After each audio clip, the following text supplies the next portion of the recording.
So, alam niyo ba kung bakit nga kasi happy tayo ngayon? Kasi nga, mga beshi, meron akong gustong i-surprise. Ito po si ating hubby. Ayan, alam ko na matutuwa siya. Alam ko naman na kaya niya. Pero iba pa rin kasi yung galing sa atin, ano? Yung galing sa mahal nila. Purila tayo minamahal, diba? So, ayan nga, kinuha ko siya ng motor. Kailangan na lang natin present ng documents na kailangan nila doon.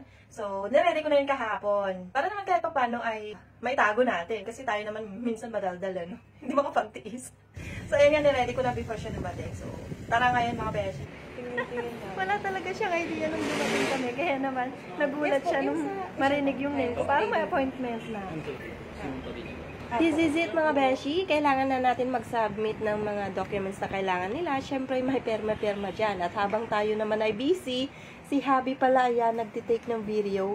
Alam ko na may hinahanap siya dyan. Pero I'm sure wala dyan. But before that, chichikahin muna natin si Sir. Ayan. O, diba?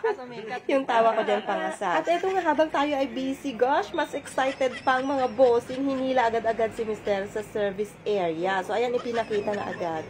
So, ito nga po mga beshi, ang kinuha natin, ADV 160. So, unang tingin mo pa lang talagang mapapawaw ka na, no? Meron siyang muscular and rugged look.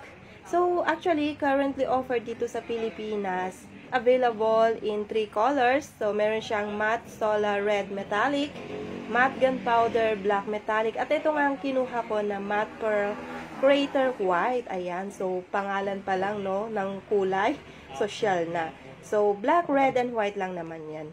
Scooter ito, mga beshi, pero ang overall performance at rideability are very much motorcycle-like. So, pag sinakyan mo to, yung experience, para kang nasa entry-level sport adventure. No? So, kaya nga sinabi, di ba, na ADV. Char! Keyless ignition ito, mga beshi, equipped with smart key system.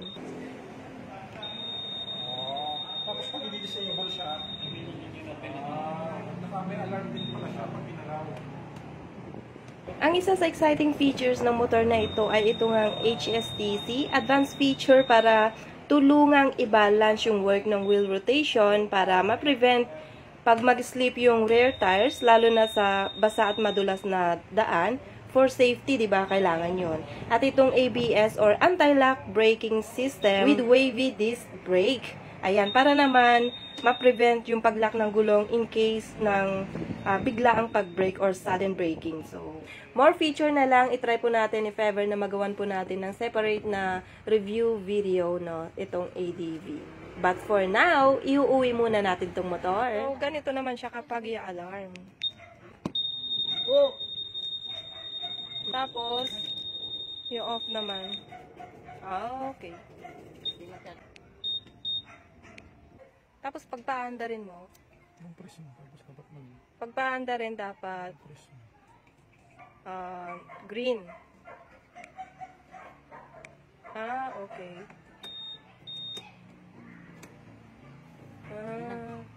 Tapos i-off dyan. Tapos long press dito. Okay. At syempre, dapat masubukan din natin. Kaya yan, sinubukan ko rin siyang i-drive. Siya po pala ang ating hubby. Shoutout po sa mga staff po and store manager ng Super Bike Center, Bacoor Branch. Ayan, thank you so much po sa mabilis at smooth transaction natin, nakuha agad ang motor. Maliban sa napaka-flexible po nila, mababait pa. Dalawin nyo po yung kanilang branch, baka naman may magustuhan po kayo. Marami po sila doon available na motor na magaganda. Yan, i-check nyo po. So that's it. Thank you for watching.